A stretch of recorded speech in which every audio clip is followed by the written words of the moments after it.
My name is Chloe Cole, and I am a detransitioner.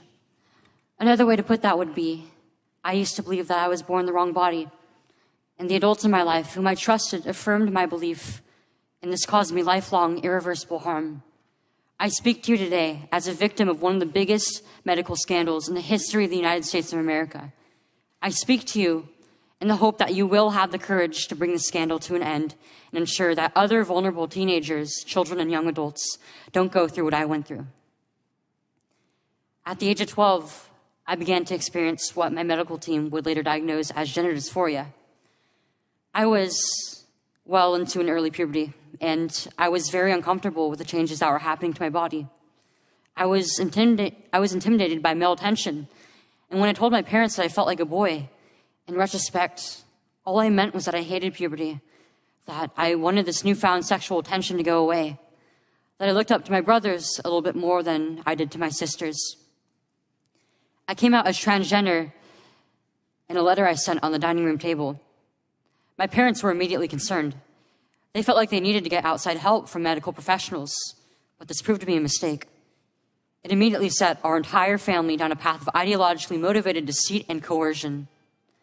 The gender specialist I was taken to see told my parents that I needed to be put on puberty-blocking drugs right away. They asked my parents a simple question: would you rather have a dead daughter or a living transgender son?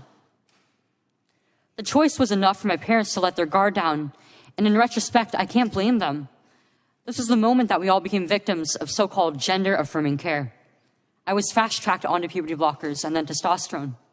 The resulting menopausal hot flashes made focusing on school impossible. I still get joint pains and weird pops in my back, but they were far worse when I was on the blockers. A month later, when I was 13, I had my first testosterone injection. It's caused permanent changes to my body. My voice will forever be deeper, my jawline sharper, my nose longer, my bone structure permanently masculinized, my Adam's apple more prominent, my fertility unknown. I look in the mirror sometimes and I feel like a monster. I had a double mastectomy at 15. They tested my amputated breast for cancer. And I was cancer-free, of course. I was perfectly healthy. There was nothing wrong with my still developing body or my breasts, other than that, as an insecure teenage girl, I felt awkward about it. Before I was able to legally drive, I had a huge part of my future womanhood taken from me. I will never be able to breastfeed, and I have massive scars across my chest, and the skin grafts that they took of my nipples are weeping fluid today, and they were grafted into a more masculine positioning, they said. After surgery, my grades in school plummeted. Everything that I went through did nothing to address my underlying mental health issues that I had. And my doctors, with their theories on gender, thought that all my problems would go away as soon as I was surgically transformed into something that vaguely resembled a boy. Their theories were wrong. The drugs and surgeries changed my body, but they did not and could not change the basic reality that I am and forever will be a female. I wasn't suicidal. I was a happy child who struggled because she was different.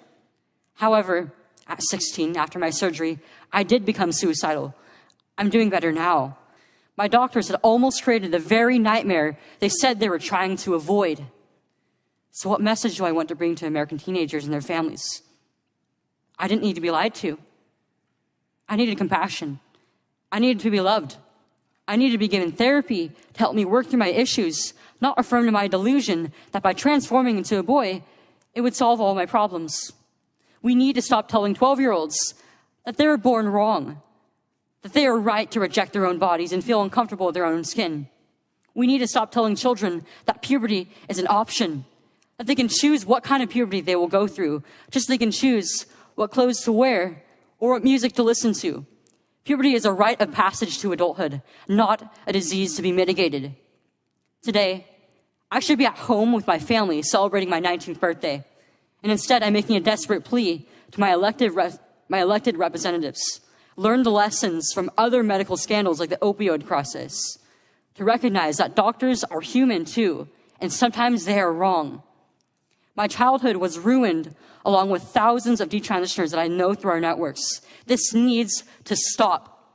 You alone can stop it. Enough children have already been victimized by this barbaric pseudoscience. Please let me be your final warning. Thank you. Today's your birthday? It is. You're a beautiful, brave woman. Thank you for being here. Thank you.